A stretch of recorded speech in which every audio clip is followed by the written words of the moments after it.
Muy buenos días, bienvenidos a un nuevo episodio de No Estoy Solo. Soy Dante Palma, voy a estar aquí junto a ustedes hasta las 11. Juanjo Agüero me acompaña en la producción, Juana Silva en la operación. La RZ transmite mi canal personal www.youtube.com.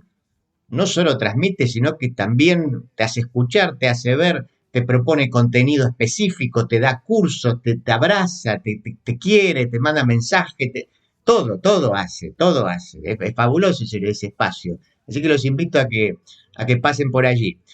No sé por qué estamos arrancando así de jocosos, ha sido una semana, una semana movidita a nivel político y quizás, a ver, paradójicamente, como creo no tener nada original para aportar respecto de, por ejemplo, Cerimedo. Bueno, no les voy a hablar de Cerimedo en el editorial. ¿Qué podría decir? ¿A qué tipos oscuros, no? ¿Qué tipos oscuros? Eso yo pensaba. Además de toda la cuestión que ahora, nosotros lo decíamos aquí hace un tiempo, también lo decía mi amigo, y por cierto, también quien fuera columnista de este programa, mi amigo Sergio Amigo, ¿no? Que siempre utilizó ahí la categoría del lumpen, del lumpenaje para describir, iba mucho más allá del gobierno de Milei, ¿no? Para describir un estado de época. Es decir, ¿cuánto de estos tipos? O sea, un tipo que aparentemente era un estafador, que trabajaba como taxista hasta hace 5 años, de repente es la cabeza principal digamos, de las estrategias de comunicación de los gobiernos más importantes de Latinoamérica, de la derecha, ¿no? Por ejemplo. ¿Cómo llega ahí? Después, lo que ocurrió, no tengo ni idea y hay que dejar que la justicia actúe. Este es un momento, obviamente, para no caer sobre la mujer esta que habría recibido los balazos. Eh, pero todo es muy extraño, ¿no? Porque también uno leía ahí algunos comentarios de que también la chica esta mujer, no es ninguna chica, también está en un mundo bastante oscuro. De hecho, supuestamente el lugar donde va a recibir los balazos va porque alguien le dice que le van a dar una información para hacerle una denuncia a Evo Morales. Esa mujer además había formado parte del MAS, después desde adentro del MAS empieza a hacer acusaciones contra Evo y contra el resto. Todo muy oscuro. Por supuesto que, a ver, no falta algún tarado que esté diciendo que está justificado que le hayan baleado. Por favor, ¿no? Creo que hablo en castellano y creo que hablo y creo que del otro lado hay buena fe. Pero digo, son todos personajes muy oscuros. En este caso, afortunadamente, esta mujer se salvó y diría yo casi milagrosamente. A su vez también he visto cosas, que son esas cosas que incluso, aun si las pensás, no las podés decir, y máxime si sos presidente, ¿no? He visto a Milei haciendo retweet de comentarios que ponían en tela de juicio la veracidad del atentado. Y eso me parece una mierda. Aun cuando, insisto, se podría dudar, porque finalmente uno puede dudar de todo. Y es cierto que, eh, claro, creo que el mensaje que retuiteó es insólito, digamos. Un presidente realmente no tiene perdón salir a decir, bueno, parecían los copitos, en el sentido de que fueron incapaces de llevar adelante su cometido. En este caso le dispararon aparentemente 4 veces y no la mataron. Pero claro, Milei está muy preocupado porque esta chica lo primero que hizo fue empezar a hablar de lo que ella supuestamente sabe a partir de su vínculo con Cerimedo, que sería también un vínculo sentimental, y esto está salpicando al gobierno de acá, por lo que ustedes vieron, ¿no? No tengo nada original para decirle. Así que esto va a escalar, no sabemos hasta dónde. Cerimedo está preventivamente preso, por lo menos en el momento en que yo estoy grabando esto. Pero bueno, eso digo, conceptualmente no tengo mucho que decir. Em, ¿Qué más ocurrió por ahí? Creo que me había notado algo ahí. Pero, a ver, digo, tengo un programa, se lo digo así rápido, porque es un programa contundente. ¿Se acuerdan que la semana pasada habíamos hablado de este caso de Ardai, de este profesor negro de Cambridge, que, bueno, fue un escándalo ahí porque encontraron una lista de mentiras fenomenal, el tipo termina renunciando y bueno, yo hacía como algunas reflexiones sobre ese caso. Yo creo que eso lo había grabado, no me acuerdo si el jueves o el viernes, y al otro día el tipo se mata. Eh, Probablemente uno intuye eso, acorralado por el escarnio público, ¿no? Porque se estaba sabiendo todo y el tipo no lo puede resistir y se mata. Y a partir de eso aparecieron un montón de otras cosas más. Entonces me parece que valía y vale la pena escribir un editorial sobre eso. Otra vez, no para repetir el caso Arday, que si ustedes siguen el programa ya me escucharon, pero sí para hacer algunas reflexiones que fueran más allá de lo dicho. Y en la segunda parte, también, si se acuerdan, cuando salió la Odisea de Nolan, yo hice un video especial para el canal, como de una hora, explicando un montón de cosas, desde la filosofía hasta críticas a la película. Fue uno de los videos más vistos del canal. Y justo encontré una entrevista que se viralizó, que lo hace una doctoranda de origen chino, pero que estudia creo que es en el Boston College. Es una entrevista filosóficamente muy interesante y que desde mi punto de vista, desde mi interpretación, además expone justamente el choque civilizacional entre lo que parece ser un occidente decadente o en proceso de decadencia, al menos desde el punto de vista progresista, y la mirada completamente distinta de un imperio, entre comillas, naciente como puede ser el chino.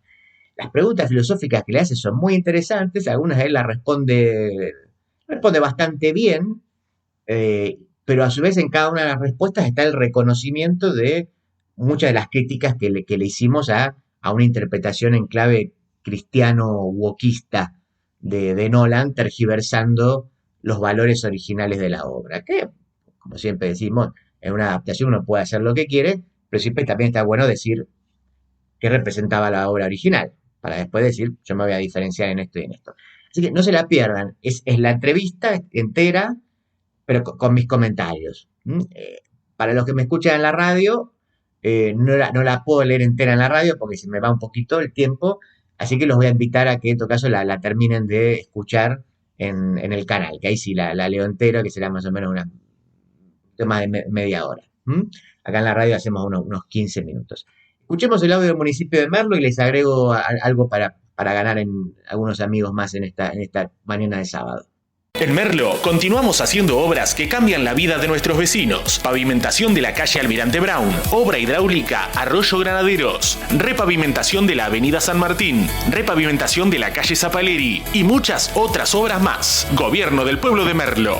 Gustavo Menéndez, intendente. Les prometo al revés, digo, no tuve tiempo. Entonces les prometo que si veo que el tema da, si tengo ganas y si tengo tiempo, quizás escribo algo al respecto. Pero habrán escuchado esto que además es un drama y uno lo hace ya bastante tiempo hace varias semanas, esto del problema de la morosidad en Argentina, ¿no? Y que es una morosidad récord y que, bueno, naturalmente, bueno, el comentario más lineal es de cierto espacio bien pensante, bueno, la culpa es de Milei, es decir, como hay crisis, la gente tiene que pedir préstamo, como a su vez hay crisis, la gente no puede devolver el préstamo, ergo, ¿no? La crisis o el aumento de la morosidad es altísimo y los porcentajes son históricos. Bien, ahora yo, además de que he visto también muchos de esos sectores, muchos periodistas, siempre eso con gesto adusto, porque ellos son progres, están del lado del bien, claro. ¿Qué pasa que el gobierno no hace nada? En realidad lo que le están diciendo entonces al gobierno es que pague las deudas, está diciendo, o sea, que todos nosotros paguemos la deuda de los que tomaron deuda. Es eso lo que están diciendo, ¿no? ¿O será que son idiotas útiles y funcionales a la estrategia de los bancos? Porque los primeros interesados en que la gente pague sus deudas son los bancos, que además son los primeros responsables, porque han hecho, digamos, y han otorgado préstamos a lo loco con tasas usurarias. Pero es el mejor negocio del mundo. Yo te presto a tasas usurarias, sé que un montón de gente se va a quedar afuera y después genero presión al gobierno a través incluso de idiotas útiles que creen estar en contra de los bancos para que el gobierno termine pagando la deuda de los tipos que no pudieron pagar la deuda. Es un negocio. Muchachos, vayan a exigir a los bancos y que los bancos se hagan cargo de la refinanciación sin recibir nada a cambio del gobierno. Porque yo ya escuché como, bueno, que incluso el gobierno estaría buscando la forma de reducirle impuesto a los bancos para que los bancos refinancien. No, hijos de puta, no le bajen nada de los impuestos, que los refinancien. Eso sí, por supuesto que es responsabilidad del gobierno, pero si vos sos un progre, anda a quejarte con el banco. No le exijas, no digas, qué gobierno cruel, la gente no puede pagar. No, no, no, bueno, viste, si sacaste préstamo, bueno, anda al banco y exigí eso. Pero ahora hay otra cosa que todavía es más interesante, digo, merece más, lo estoy haciendo muy rápido, pero simplemente eso, para que ustedes se indignen como yo un poquito. Digo, esto puede ser solamente el caso de Argentina. O sea, es la crisis de Milei. Por otra parte, hubo situaciones en Argentina donde la crisis económica fue mayor y esto no ocurrió. Entonces tiene que haber otras variables. ¿Qué supongo yo? Y después finalmente esto fue confirmado. Digo, por ejemplo, el tema de que hoy prácticamente cualquiera accede a un crédito, porque las billeteras virtuales te dan crédito a lo loco, con mucho menos requisitos o sin requisitos, como si te exige un banco.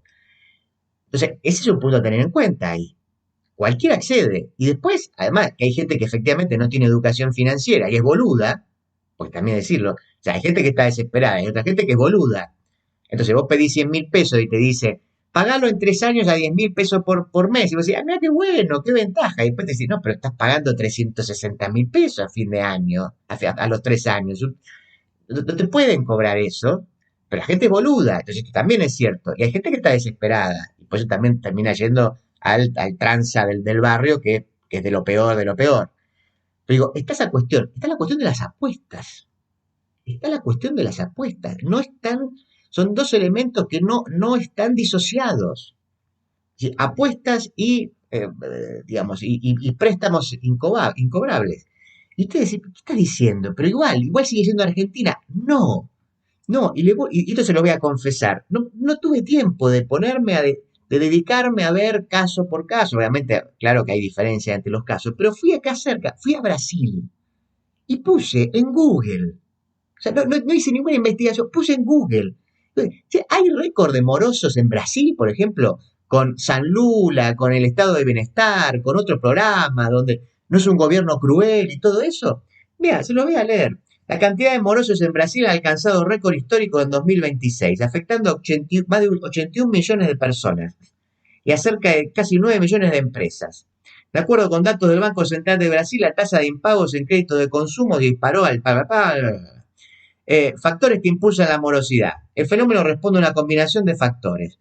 Tasas de interés persistentes, ¿no? Después bancarización y créditos rápidos, la acelerada digitalización financiera mediante plataformas virtuales y el sistema de pagos instantáneos PIX, que es una especie de mercado pago, pero estatal, si quieren, facilitó el acceso inmediato a préstamos a ciudadanos que muchas veces no lo logran costear, presión de las apuestas online, bueno, puedo seguir.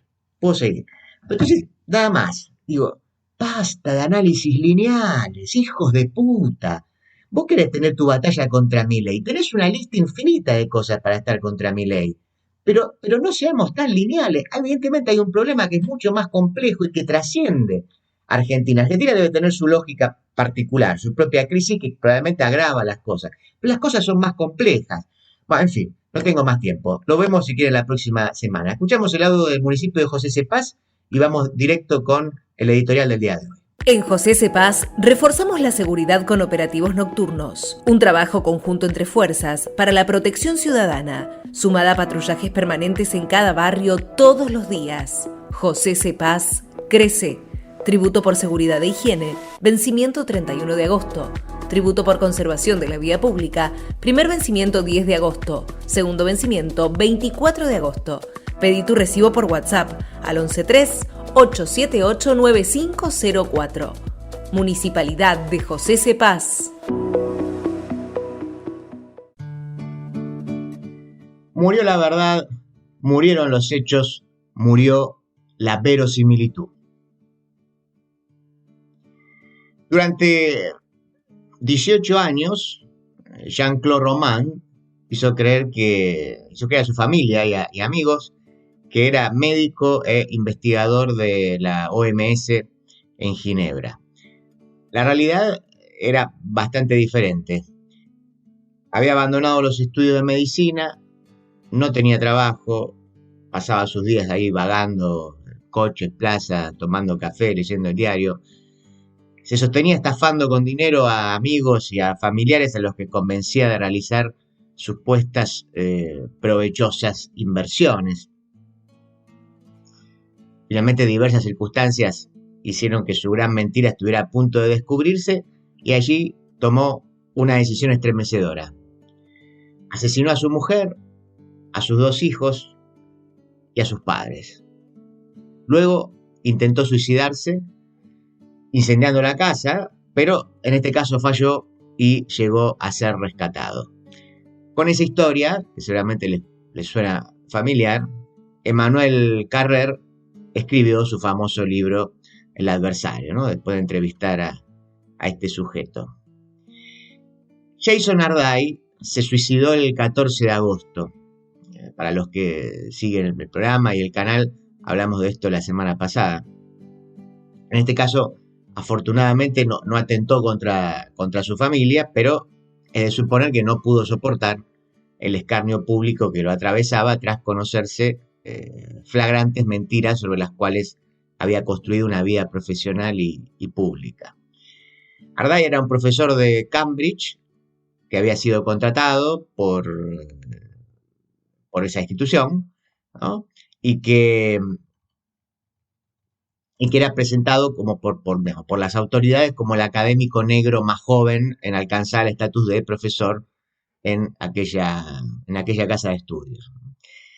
Pero su arribo a Cambridge en realidad fue el corolario de un largo proceso que comenzó con apariciones en medios de comunicación, siempre como ejemplo de resiliencia y superación. Sin ir más lejos, capaz que ustedes vieron ahí alguna foto, fue seleccionado para portar la antorcha olímpica en Londres en 2012, porque su ejemplo era inspirador y son incontables sus participaciones, por ejemplo, en la BBC. Claro, ¿por qué? Porque la historia de Arday era una historia de película. Él afirmó ser diagnosticado con autismo a los 3 años, no poder hablar hasta los 12 y haber aprendido a leer y escribir a los 18. Además, se presentaba como un eximio atleta que llegó a correr 30 maratones en 35 días, 9 de ellas con una pierna fracturada, siempre a su vez con afán benéfico por el cual habría conseguido recolectar 5 millones de libras.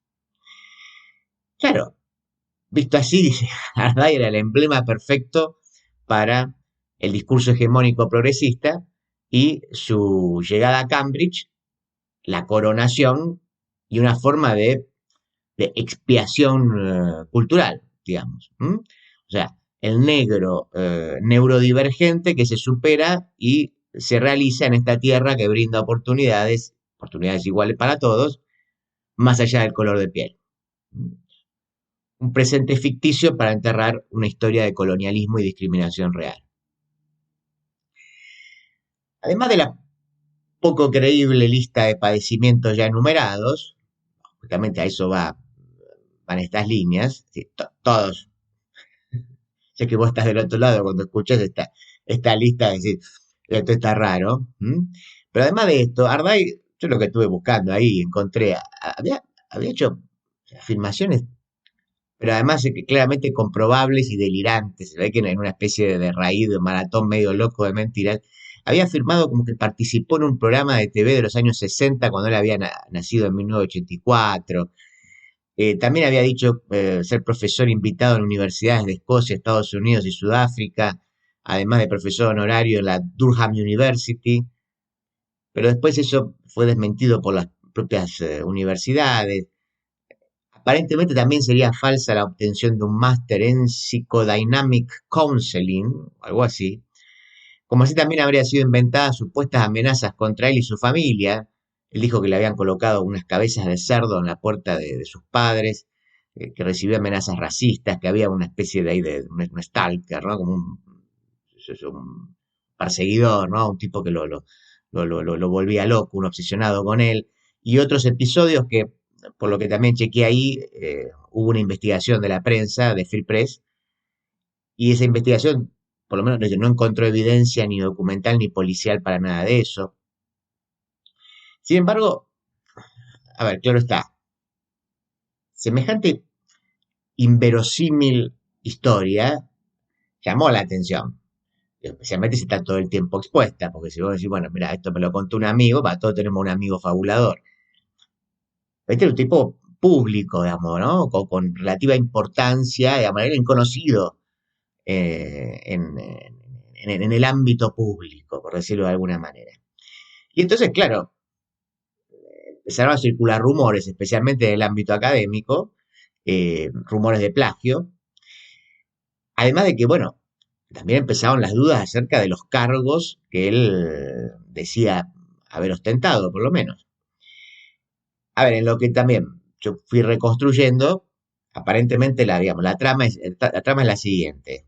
O sea, en 2025, los rumores eran previos, ¿no? Pero en 2025, un periodista llamado Jack Grove, de The Times Higher Education, investigó las acusaciones de plagio, pero su investigación no llegó a publicarse porque él se contacta con Arday y Arday directamente lo amenaza con los abogados. Y después no solo lo amenaza, sino que le pone orden perimetral, etcétera, etcétera, ¿no? O sea que aquí ya, digamos, el niño prodigio, encarnación de la bondad en el mundo, actuó con toda la fuerza de la ley para censurar la investigación que avanzaba en su contra y que él suponía que lo iba a afectar, como finalmente sucedió.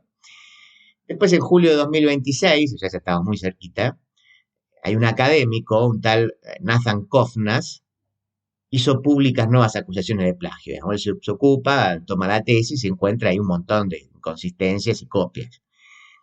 Claro, lo que pasa es que los antecedentes de este académico, señalado como supuesto confeso antisemita, rápidamente le sirvieron a Arday y a quienes lo defendían para instalar la idea de que era una persecución racista, digamos, que había un interés de fondo, obviamente, en esta acusación. Pero, claro, esto que dijo Kovnas, a ver, fue tomado en este caso, por The Times. Y bueno, a ver si todo lo que dice este tipo supuestamente racista o racista, no importa en realidad, no es una falacia domine, aun si fuera la peor persona del mundo, a ver si lo que dice es verdad, más allá de lo que esa persona es. Y ahí explotó el caso, porque ahí sí, entonces hubo una nota, esa nota muestra, digamos, esto que yo le fui leyendo, lo saco especialmente de ahí. Entonces, Cambridge se ve obligada a anunciar una nueva investigación sobre Arday y sobre la trayectoria académica, especialmente. Él termina renunciando a su cargo diciendo me están acosando y después algunos días después se mata. De hecho, en la nota que yo les hablaba la semana pasada, cuando yo lo grabo, él se mata al otro día, así que esto fue la semana pasada. Ahora, usted dirá, bueno, pero arrancaste hablando del adversario, ¿por qué? ¿No? ¿Qué tienen en común? ¿Hay algo en común? Bueno, digo, justamente, comencé comparando el caso de Román con el de Arday, en realidad justamente porque resultan incomparables. Explico esto. En el primer ejemplo, en el del adversario, en el del loco este que termina matando a toda su familia, digo, alguien puede sostener, esto creo que fue en el 93, me parece. Ahora no me acuerdo si el hecho fue en el 93 o el libro sale en el 93, pero estamos hablando de algo que pasó hace más de 30 años. Digo, en el primer ejemplo, alguien puede sostener una mentira así durante 18 años. Claro, a ver, en un mundo sin redes y viviendo una vida anónima, digamos, no era un tipo conocido públicamente. En todo caso, a ver, su universo era el universo de amigos y familiares, más o menos el universo que teníamos todos hace 30 años. Claro, que es insólito que hubiera podido sostener una mentira tanto tiempo, pero es verosímil en un contexto como ese, y de hecho, bueno, logró hacerlo. Así que no solo fue verosímil, sino que se pudo, digamos, fue verdad. Pero el caso de Arday es distinto. Cualquiera que leyese sus historias se daría cuenta rápidamente de que es un fabulador, con el agravante de que estas historias eran públicas. No era este muchacho que vivía en un pueblecito de vaya a saber dónde y que lo conocía la mujer, los hijos y los padres. No, estas historias eran públicas, tanto como sus antecedentes profesionales. Arday mentía y la mentira estaba expuesta todo el tiempo. Es más, la fábula debía ser evaluada por instituciones que poseen los más altos estándares, y sin embargo la farsa continuó. Esa es la novedad. Román le mentía a la esposa no evaluaba los cargos, no evaluaba los antecedentes. Esto llegó a Cambridge, y Cambridge lo dejó pasar, no solo lo dejó pasar, lo promovió, lo contrató.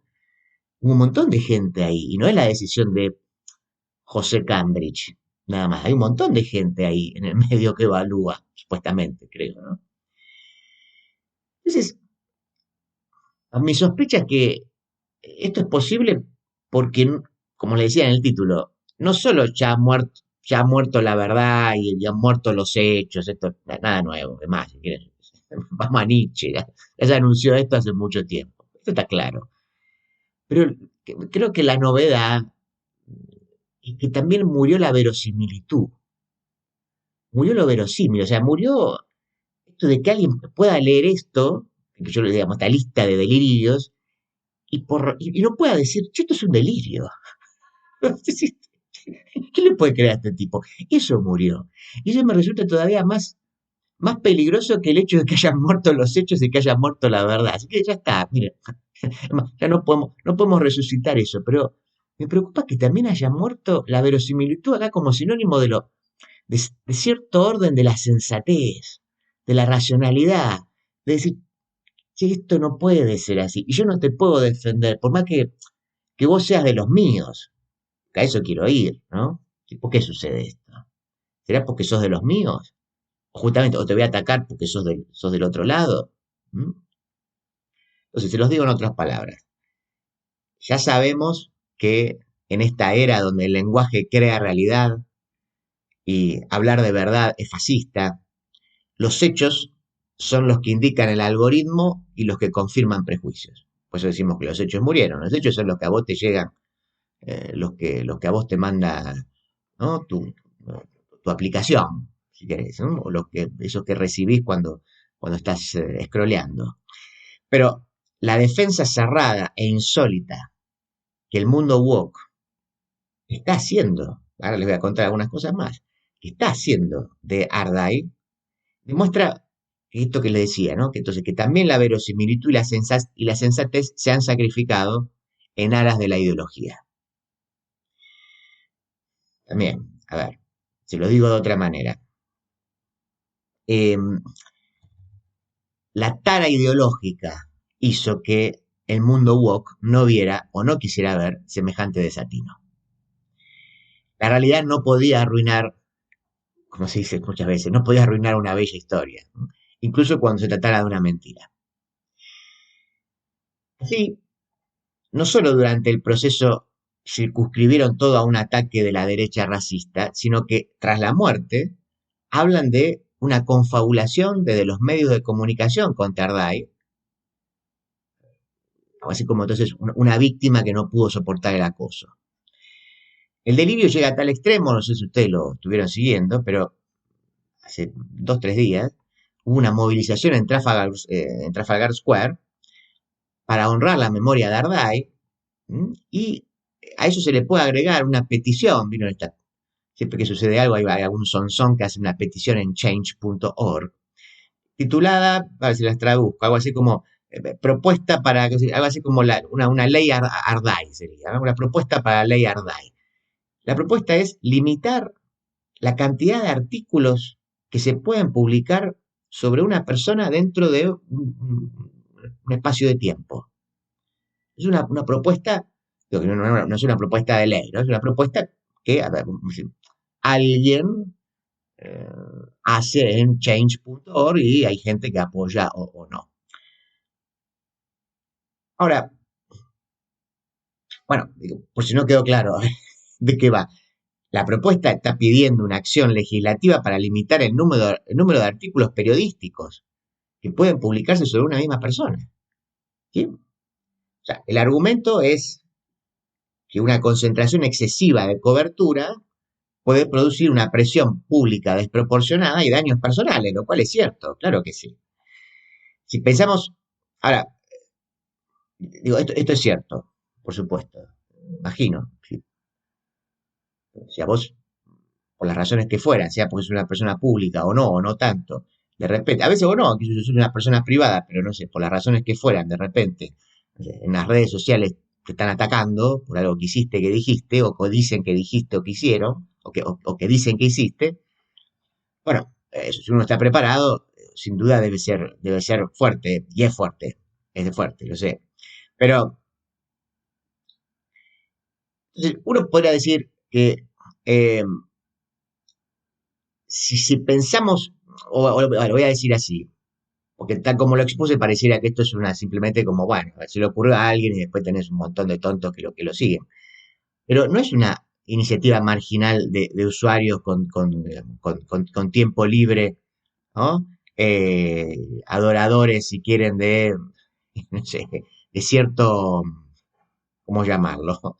De cierto eh, fascismo progresista en nombre del bien. ¿Mm? No. De hecho, el 18 de agosto hubo una declaración de apoyo a esta propuesta publicada en la página oficial de Amnesty, Amnesty UK, ¿no? De Gran Bretaña. La firman conjuntamente, estoy leyendo acá, Disabled People's Human Rights, Student Action, Anti-Racism, Feminist y Queer Rights. El número mágico que anda circulando es el expresado por Diane Abbott, ¿no? Que ella dijo que entre el 24 de julio y el 14 de agosto, es decir, en 20 días, se publicaron 249 artículos sobre Ardai en 15 grandes medios británicos, un montón. Y que 188 aparecieron durante los 9 días posteriores a su renuncia, esto entre el 5 y el 14 de agosto. O sea, fue un caso tremendo.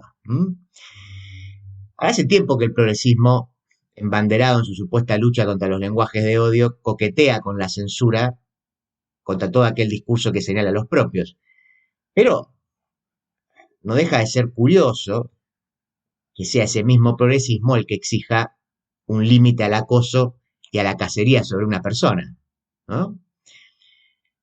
Y la razón es que ha sido el propio progresismo, y no ha sido la derecha, por cierto, el impulsor de la cultura de la cancelación y de la muerte civil de personas bajo la lógica del ataque en forma de enjambre, como diría Byung-Chul Han, si quieren, en forma de enjambre mediático cibernético. Eso no es un invento de la derecha, ¿eh? No es Trump eso, ¿eh? No es el fascismo, no, fue el progresismo fascista, digo.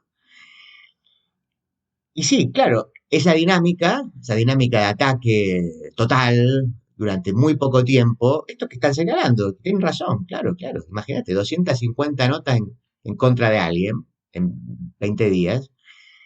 Digo, esa dinámica es la que ha provocado innumerable cantidad de suicidios, a pesar de que en muchos casos se trataba de acusaciones falsas. No parece el caso de Ardai, pero en muchos casos esos acosos se hicieron sobre la base de acusaciones falsas. Y mucha gente no lo pudo aguantar. Ahora, a favor de Ardai, ¿cómo alguien no va a fantasear con plagiar y mentir sobre un número delirante de proezas si desde la derecha se habla de hechos alternativos? Recuerden aquella famosa frase que apareció ahí en los círculos de Trump en algún momento, cuando insólito, ¿no? Y nosotros proponemos hechos alternativos, pero desde la izquierda se ha instalado que la realidad y que la identidad de las personas depende del lenguaje y de la percepción. Digamos, si ese es el mundo en el que vivimos, ¿cómo no se te va a ocurrir decir, pues yo voy a plagiar mi tesis, yo voy a inventar proezas? ¿Por qué no? Pues a favor de Ardai es esto. ¿No? En otras palabras, si podemos crear cosas con palabras, para la redundancia, ¿sí? Eh, si puedo ser algo solamente por decir que lo soy, ¿por qué no voy a ser doctor sin haber hecho una tesis? ¿Por qué no? ¿Mm?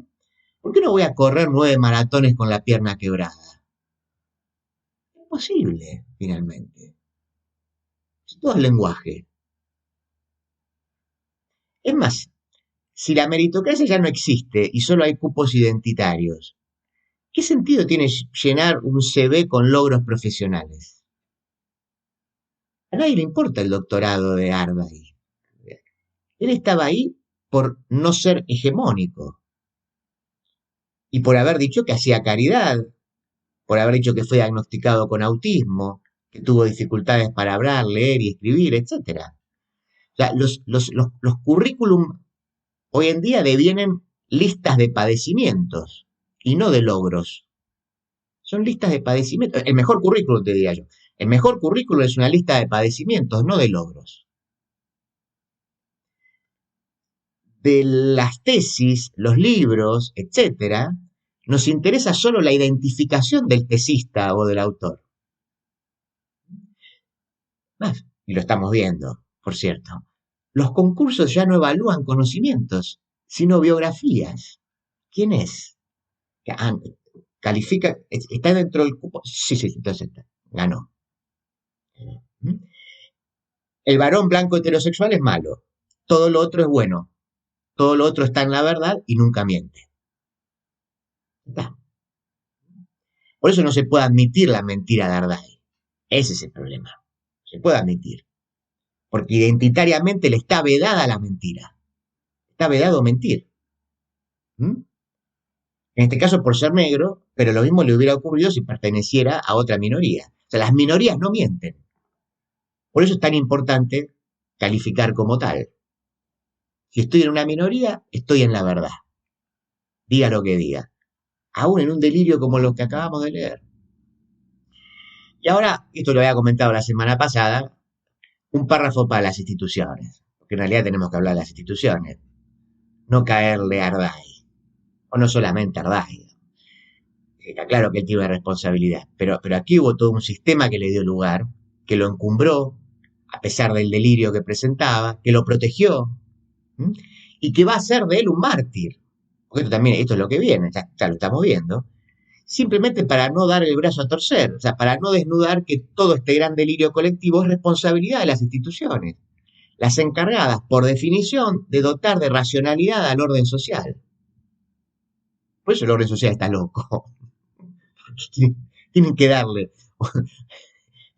racionalidad al enloquecido. O sea, locos, mentirosos, psicópatas han existido siempre y van a existir. Pero las instituciones tenían los anticuerpos para detectarlos y ubicarlos donde merecen. Ahora hay un sistema que los protege, los encumbra y por ello mismo los incentiva, porque con el apoyo institucional también obtienen legitimidad social. No daremos nombres.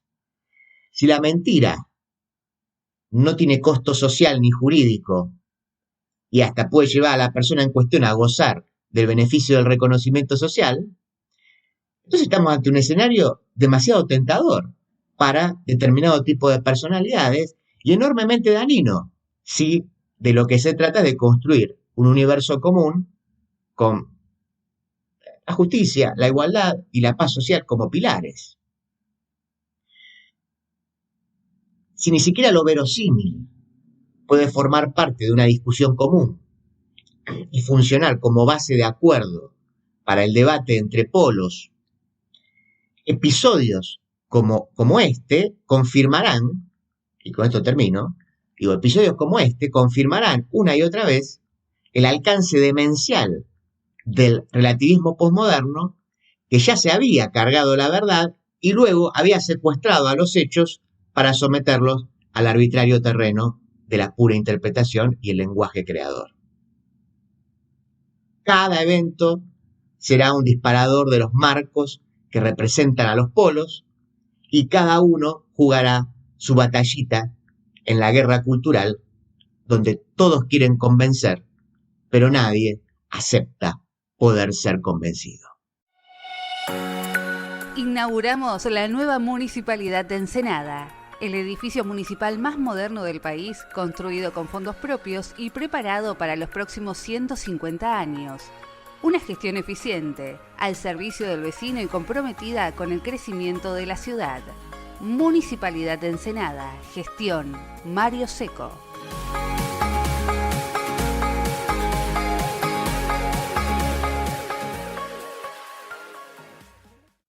De la tierra del buen vino nace Finca El Recuerdo, una propuesta elegante, semidulce y amable, con la identidad del Malbec argentino. Finca El Recuerdo. desde Mendoza, dándole identidad a tu mesa. Granja Las Delicias de Marta. Pollos, patos, conejos, pavitas, pollos grandes criados a maíz, todos realmente de granja. Encontranos en Rivadavia 8351, puesto 85, Mercado Vélez Arfield. Pedidos al 4671-7079. Ahora también aceptamos tarjetas de crédito. Lo de Lalo, asador criollo, carne de gran calidad, en un espacio cálido y acogedor. Reservas al 4701-5993, www.lodelalo.com.ar, Avenida Congreso 2011, esquina O'Higgins. Bronca, ¿por qué no se desaloja el corte? Pero ¿no? tienen que desalojar ya ellos. Esto me indignaba tanto como a vos. Por eso tomamos la decisión de ordenar las cosas. Ya evitamos más de 1000 cortes de calles con los operativos antipiquetes. Porque con ley y orden, los porteños pueden volver a circular con normalidad. buenosaires.gov.ar/orden y seguridad. Vuelve el festival más importante de Zona Sur, Vera Rock 2026. Del jueves 3 al domingo 6 de septiembre en el centro de Vicenzo, calle 148 y 18. Con entrada gratuita, 4 días a puro rock. Más info en verazategui.gov.ar. Verazategui, corazón de Zona Sur. Verazategui Municipalidad. Mientras líderes, intelectuales y artistas transformaban el mundo, alguien les preguntó ¿por qué lo hacían? En No Estoy Solo, presentamos grandes entrevistas. Gandhi, Marx, Kennedy, Dalí y muchos más, dialogando con un periodista, para que nosotros podamos dialogar con la historia.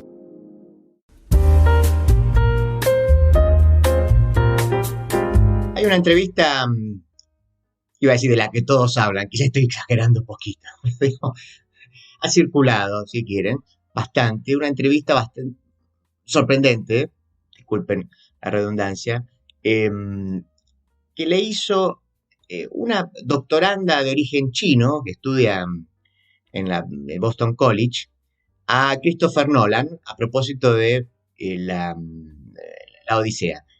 Si ustedes siguen el programa y el canal, recordarán que, bueno, apenas salió, apenas fue lanzada, creo que el día posterior, vimos la película, hicimos ahí una devolución, un video que, bueno, los invito a volver a ver, o a ver, si que no lo hicieron, que funcionó muy bien. Hacíamos ahí algunas críticas, contábamos un poquito la historia filosófica detrás de la Odisea y después hacíamos algunas críticas que iban más allá de el casting, si quieren. Ahora, ¿por qué esta entrevista circuló mucho? Yo se las voy a leer, digamos, conseguí la transcripción e hice la traducción, que puede tener, como siempre les digo, algún error, pero que está en general en líneas bien. Es una entrevista relativamente corta, creo que son 17 minutos, porque le hace preguntas serias y le hace preguntas de alguien que sabe de filosofía. Y Nolan responde, no le vamos a exigir a Nolan que responda como un doctor en filosofía antigua, pero responde bien, de manera polémica en todo caso, pero le hace las preguntas que hay que hacer. Y le hace preguntas muy incómodas. Algunas de ellas fueron, creo, humildemente, algunas de las preguntas que hicimos aquí y que planteamos como críticas. Y que, claro, en general, con todo respeto, muchos de los periodistas que accedieron a Nolan le preguntaban sobre el casting, en el mejor de los casos, y en el peor de los casos sobre, ¿viste?, cómo se filmó, si le gustó, qué dijo Pichulito, qué dijo Pichulita, las críticas, ¿no? Aspectos que verdaderamente me parece que en esta película podrían haberse obviado. El nombre de esta mujer, se lo voy a decir así porque aparece como un seudónimo, que es Song Yu. Song se escribe Z-H-O-N-G, Song Yu, S-H-U. Y después, pero parece que el nombre real, lo digo por si lo quieren buscar, en todo caso después si no me escribe yo se los paso, Zhiyang Zhuge. Zhiyang con dos veces con la Y, termina con G, Zhiyang Zhuge. Zhuge se escribe Z-H-U-G. Bueno, en fin. Vamos con la entrevista y voy haciendo comentarios, porque esa es la idea, por lo menos en los últimos meses creo que este es lo más interesante que yo les puedo ofrecer. Creo que va a ser un poquito larga para el programa, así que seguramente la voy a cortar en algún momento para los que me escuchan por la radio. En este caso los invito a que la vean completa en el canal. Ahí sí la leo entera y la comento entera. Bueno, empieza ahí la entrevista. Hola, ¿qué tal? ¿Cómo te va? Encantado, muy bien, encantado de conocerle. Dice la doctoranda, la joven, creo que tiene 32 años. Dice, bueno, los cineastas son los bardos. Los bardos serían algo así como, a ver, los poetas, ¿no? Los encargados de hacer la transmisión oral de una cultura. Va por ese lado, ¿no? Y los cineastas son los bardos de la era moderna, afirma. Que así como los griegos conocen a Odiseo, Aquiles y Agamenón a través de las narrativas de Homero, si nosotros conocemos a Batman, al Joker y a Oppenheimer gracias a sus narrativas, ¿no? Le dice a Nolan. Y Homero cuenta historias de un pasado lejano, dice usted también. La guerra de Troya ocurrió entre los siglos, dice, 12 y 11 a.C., pero Homero vivió en el siglo 8, así que eso fue hace mucho tiempo. Pero la época de Homero fue una época de auge, fue una época de ascenso civilizatorio. Los griegos estaban prosperando como cultura, la economía, los libros, el pensamiento, todo estuvo en auge durante un par de cientos de años. Ya me olvidé si se lo dije. Ella se dedica, digamos, es una doctoranda en temas de filosofía antigua, ¿no? Así que sabe. Y esto es lo que estaba ocurriendo por lo menos hasta el siglo V, que es el que conocemos en la filosofía como el típico siglo de oro, ¿no? Sí, por lo tanto, el tono de Homero era festivo, era victorioso, celebra la victoria de la guerra y su tono enfáticamente, su tono, dice el de Nolan, dice, no lo es. Y así que supongo que mi primera pregunta es, ¿dice eso algo sobre nuestra época? ¿Es usted un bardo para una civilización, acá la traducción se llama al atardecer, como sea, crepuscular, ¿no? A ver, y este era uno de los puntos que habíamos señalado acá, a ver si se acuerdan. Nolan, que está en todo su derecho, pero Nolan nos está contando una historia que no es la Odisea, especialmente en varios aspectos, que va mucho más de fondo, por eso digo, no va por si Helena era negra o no, o si tiene sentido poner una Helena negra. El punto es, Odiseo no está arrepentido de la guerra, no es, ¿viste? Un alma torturada que dice, ¿por qué hice Troya? Rompí los vínculos de los dioses, rompí los vínculos sociales y ahora vino la catástrofe sobre mí, no puedo soportar este padecimiento sobre mi vida. ¡No! ¡No! Esa es otra lógica, si querés. Eso es cristianismo, eso si querés llevar hasta el día de hoy es, bueno, la culpa de Occidente sobre su historia, está bien, progresismo, ¿no? Póngale el nombre que quiera, pero no está ahí, no está ahí. Y no me quieran instalar que está ahí, porque no está ahí. Disculpe, ¿no? Disculpe el fervor. Entonces, muy interesante porque por eso también me parece que eso llamó la atención, porque uno puede hacer una lectura ahí, que es una lectura política. A ver, una China, no importa que está más occidentalizada que la mierda, pero no importa, pero una China, finalmente, podemos hacer esta reflexión, le está diciendo en la cara que Occidente, y vos que sos el bardo de Occidente, y vos o gracias a vos que estamos aprendiendo, y que a ver, la historia de Occidente es contada por tipos como vos, finalmente vos estás mostrando que Occidente se cae y que vengo yo, China. ¿Ah? Interpretación propia, naturalmente. Tómenla, déjenla. Pueden escribir, naturalmente, si quieren. Pero eso me pareció mucho más potente. Era casi una tomada de pelo. No digo que haya sido la intención, ¿no? de la chica, pero en el fondo estaba diciendo eso, estás describiendo lo que te está pasando a vos, como representante de tu cultura, y venimos nosotros a reemplazarte. Bueno, Nolan le dice, creo que es un punto muy interesante, una pregunta muy interesante, dice, quiero decir, subyaciendo a la parte principal del punto, está esa brecha de unos 400 años entre los eventos, esto que le decía, ¿no? La investigadora, obviamente sabe, ¿no? Homero escribe sobre algo que en principio habría ocurrido 400 años atrás que él. Dice, bueno, y el momento en que la historia de Homero fue escrita, bla, bla, bla. Dice, para mí no creo que esté completamente en desacuerdo con la forma en que Homero cuenta la historia cuando lo miras desde una perspectiva histórica. Y la razón es, y en lo que me interesé a medida que la adaptaba, es que Homero está escribiendo sobre una era anterior a la suya. Está escribiendo sobre una era cientos de años antes que su audiencia consideraba más avanzada que la suya. Ese momento del siglo II es como un momento mítico para la audiencia de Homero y para lo que sigue después, ¿no? Para también ese siglo de oro. Y así que era una civilización en ascenso, pero se intentaban regresar al lugar donde habían estado 400 años, como si fuera, él lo está diciendo como que había una nostalgia de tiempos maravillosos. Y así que esa idea de un ciclo, esa idea de que, como usted dice, una civilización crepuscular, creo que está ahí en el poema. Es sutil, dice Nolan, él defiende entonces esa posición. Pero cuando miras la historia también y ves la idea de que cuando desenterraban estas murallas de palacios antiguos que estaban destruidos, se las llamaban murallas ciclópeas, porque pensaban que solo un gigante podría haber construido murallas tan grandiosas. Tenían esta idea de la grandeza de esta civilización pasada. Y por eso me interesó ese colapso, lo que llaman la catástrofe, el colapso de la Edad del Bronce, lo que sucede entre los eventos de la guerra de Troya y Homero, ¿no? Esos 400 años. Y sí, creo que es algo que desde una perspectiva moderna es aterrador, interesante e intrigante.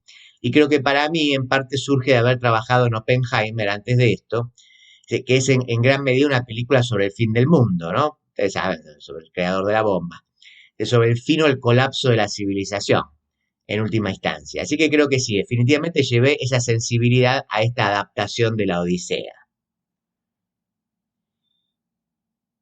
Pues viene la investigadora y dice, quiero decir, una cosa que me cautivó fue que el concepto de expiación, decía acá, expiación como una culpa, no existe en la cultura griega.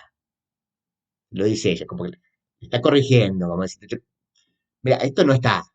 No existe en el idioma griego, no existe en la Odisea de Homero, existe en su Odisea.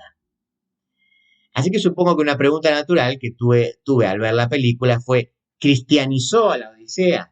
Esa es la pregunta que le tiene que hacer y nadie la había hecho. ¿Hiciste tu lectura cristiana de la Odisea y progre de la Odisea o no? ¿Se cree que la expiación, porque la expiación se volvió importante para la llegada de la catástrofe? Perdón, la traducción no es buena, pero sería, vos estás diciendo que entonces la catástrofe vino por la culpa. Esa es la lectura que hiciste vos, Nolan. Otra vez, Nolan acepta, dice, es una muy buena pregunta. Dice, no era muy consciente de cómo lo estaba enfocando filosóficamente, aparte de que realmente me concentré en la idea de lo que se denomina seña, ¿no? Seña con Z. O sea, sería como esta cuestión de la hospitalidad entre el local y el extranjero. Para los que vieron la película, la tienen fresca, claro, hay algo que se rompe ya desde el principio, o sea, con el engaño de caballo.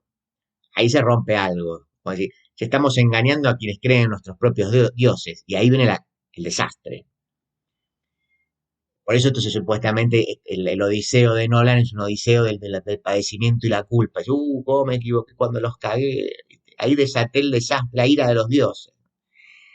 En la película la llamamos la ley de Zeus para simplificar, pero esa es esa idea de respeto mutuo, que te trato como quiero que me traten a mí. Y en su teología, dice, es porque podría ser un dios disfrazado. Así que realmente profundicé en eso y me empecé a dar cuenta de que para mí, mucho de lo que es interesante sobre la interacción de la historia y la mitología es esta idea de los pueblos del mar. Ahora vuelvo sobre eso. Es la idea de las personas del mar que se pensaban que habían precipitado el colapso de la Edad del Bronce. Es uno de los grandes misterios de la historia, como quiénes eran. Recuerden que esto también lo habíamos visto en aquel video, que me parece que el momento más wokista y la lectura más wokista de la película es esa, es decir, los pueblos del mar, la verdad que no hay acuerdo entre los historiadores acerca de quiénes fueron. Pero Nolan, claramente en la película, y se lo hace decir, acá se hace el sonso, pero se lo hace decir, los pueblos del mar fueron los propios griegos, lo estoy diciendo así, ¿sí? Incluyendo ahí que ahí no eran griegos, no tiene sentido hablar de griegos, pero ¿sí? Era el propio Odiseo, para decirlo de alguna manera. O sea, siempre está visto como que eran los bárbaros, y lo que él presenta es los bárbaros son los propios griegos, casi haciendo una especie de lectura siglo XX, no sé, escuela de Frankfurt, ¿no? Dialéctica de la Ilustración. La barbarie está en la Ilustración, la barbarie está en nosotros mismos, somos nosotros mismos. Y que también podría ser una lectura de Oppenheimer, finalmente, que es la lectura más o menos tradicional, es decir, la Ilustración deviene en la bomba atómica. Esto entonces llevado a la Odisea es eso. Es decir, bueno, finalmente los que supuestamente eran los pueblos del mar, que eran unos bárbaros que venían y destruían todo y que acabaron con la edad del bronce, eran los propios griegos. Los civilizados eran los bárbaros. Sería la lectura. Acá se hace el sonso, dice quiénes eran, pero en la película sí lo dice.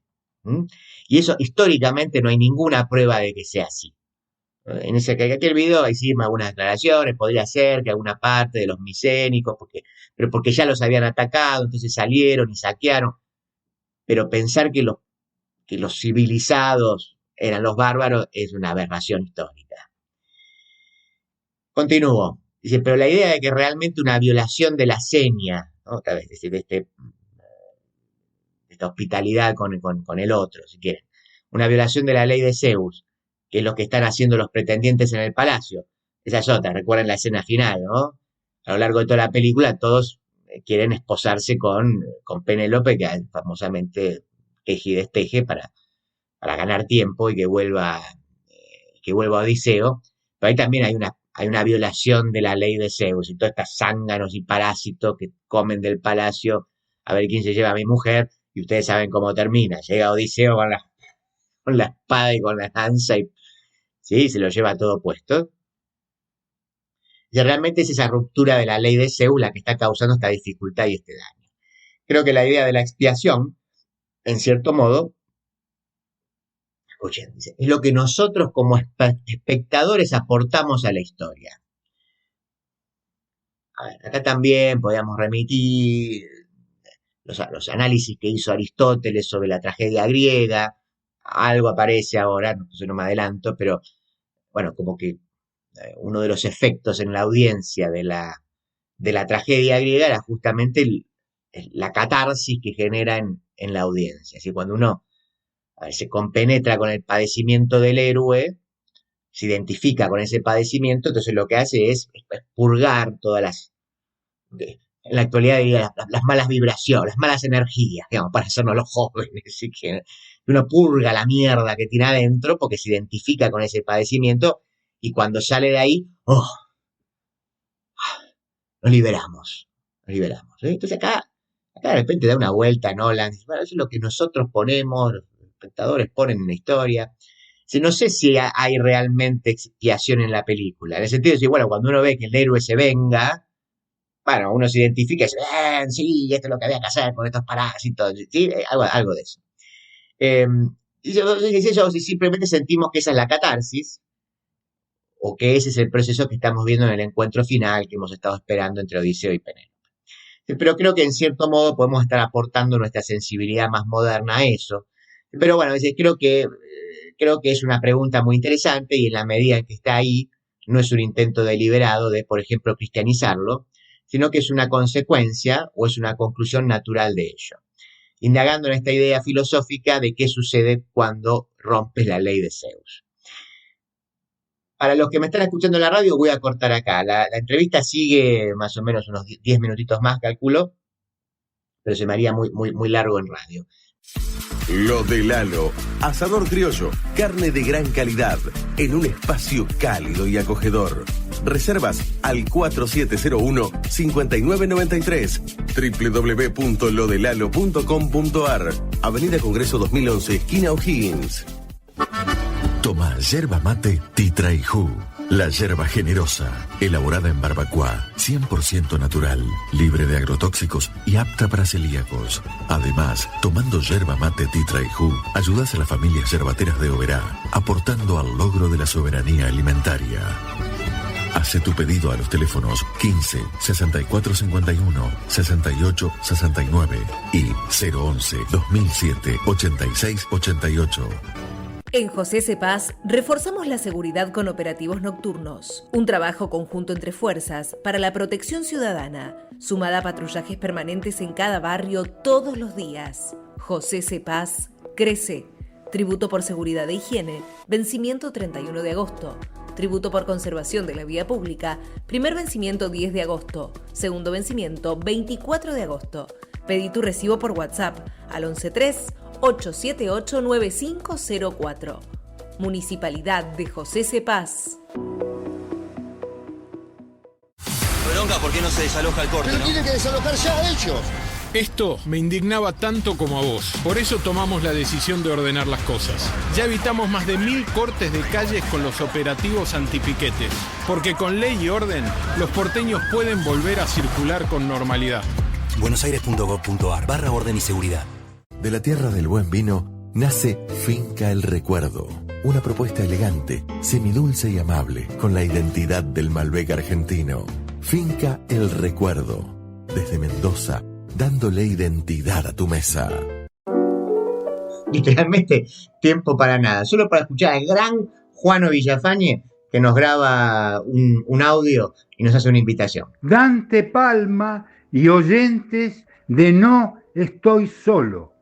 Les habla Juano Villafañe para invitarlos a la presentación de mi libro Antología Personal, Poesía Reunida, de Ediciones Barnacle, el martes 25 de agosto a las 19:30 horas, en el Centro Cultural de la Cooperación.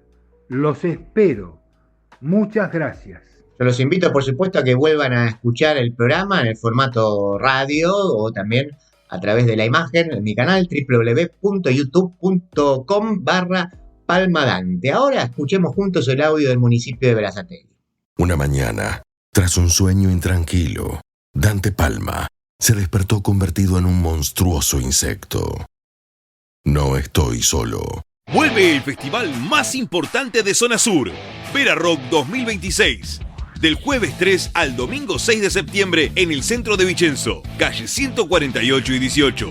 Con entrada gratuita, 4 días a puro rock. Más info en verazategui.gov.ar. Berazategui, corazón de Zona Sur. Berazategui Municipalidad. Juana Silva en la operación, Juanjo Agüero en la producción, la RZ fue la radio. Yo soy Dante Palma. No estoy solo. Hasta el próximo sábado.